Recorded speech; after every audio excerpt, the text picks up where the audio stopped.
And it's the 7th of November, exactly 1 month since Hamas's horrific attack on Israel. But as the nation now fights back against Hamas with their invasion of Gaza, some are asking whether the response has been disproportionate. Well, overnight leaders of the United Nations urged, and they said enough is enough. The UN Secretary had this to say about the current situation. Gaza is becoming a graveyard for children. Hundreds of girls and boys are reportedly being killed or injured every day. More journalists have reportedly been killed over a 4-week period than in any conflict in at least 3 decades. More United Nations aid workers have been killed than in any comparable period in the history of our organization. We must act now to find a way out of this brutal, awful, agonizing dead end of destruction. Now, that address came as the Israeli Prime Minister said Israel would consider tactical little pauses in fighting to facilitate the entry of aid and the exit of hostages. But again, Netanyahu has rejected calls for a ceasefire despite growing international pressure. TV News security editor Mark White is in Tel Aviv. He joins us now to tell us more. Mark, good morning to you. Good morning. So enough is enough? Obviously not. Well, no, as far as Benjamin Netanyahu is concerned, he is going to stay the course.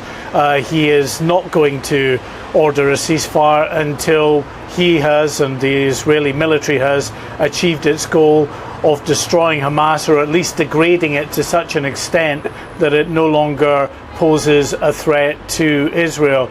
And what they would say to Antonio Guterres, who is widely regarded as no friend of Israel now after his comments in recent weeks, is that although everyone, of course, wants to see an end to the conflict, those who call for a ceasefire don't then have an answer as to what you do to stop the threat of Hamas, which is its avowed aim is to destroy Israel. And just yesterday, another Hamas leader was giving a news conference in which he said there would be more 7th of October style attacks, that they won't rest until Israel is destroyed and the Palestinians have their lands back. So when dealing with that, the Israelis would argue, then the only solution is to go after Hamas and to ensure that it can offer no threat again. And on that front, Eamon, we're told that noose around Gaza City is increasingly tightening. We haven't yet got the order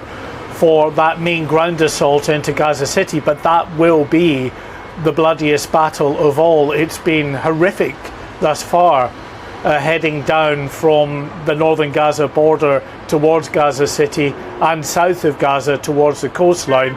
We know there have been very significant civilian deaths because of the built-up nature of that area, despite the fact that residents have been told to leave there and head south for weeks now.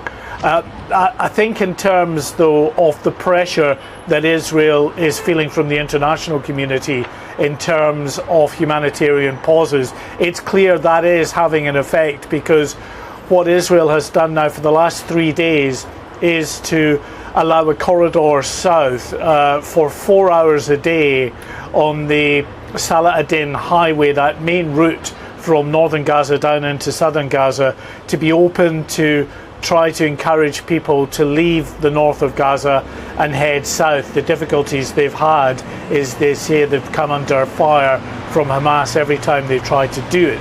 But it's clear, given that they are trying at least to do something, small steps, very small steps in the scheme of things. And all of the while, of course, the UN say that the humanitarian situation is unbearable in Gaza, with just a trickle of aid trucks coming across that border each day from Egypt. Thanks, Mark. Thank you very much indeed. To other